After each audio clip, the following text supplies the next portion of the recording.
చెప్పులు లేకుండా వచ్చేవేంటి? ఏం చెప్పండవరా? అది చెప్పు గురించే చెప్పు. ఏం లేదురా, దేవుడు దండం పెట్టుకుందామని గుడికి వెళ్ళాను. చెప్పులు బయట ఇడిచి వెళ్తాం కదా. అవును కదా. జస్ట్ దండం పెట్టుకుని 2 నిమిషాలు ఎలా వచ్చాను, చెప్పులు మాయం. 2 నిమిషాల్లో 2 చెప్పులు కొట్టేవరా?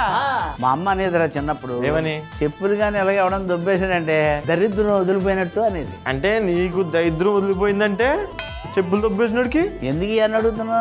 మామూలుగానే మనకు నా చెప్పులు ఎవడ దొబ్బేస్తానే. ఉలవ చారు, చికెన్ రోల్,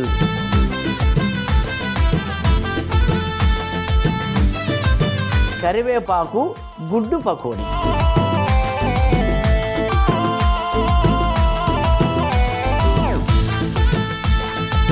బాబాయి హోటల్ సోమవారం నుండి బుధవారం వరకు ఉదయం 11:45 తిరిగి రాత్రి 7 గంటలకు.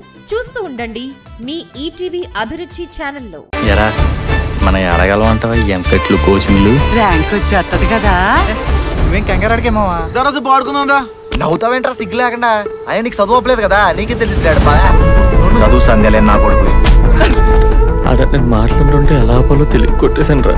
ఆడితో మాట్లాడుకున్న ఇంట్లో ఎప్పుడు లేంట్రా.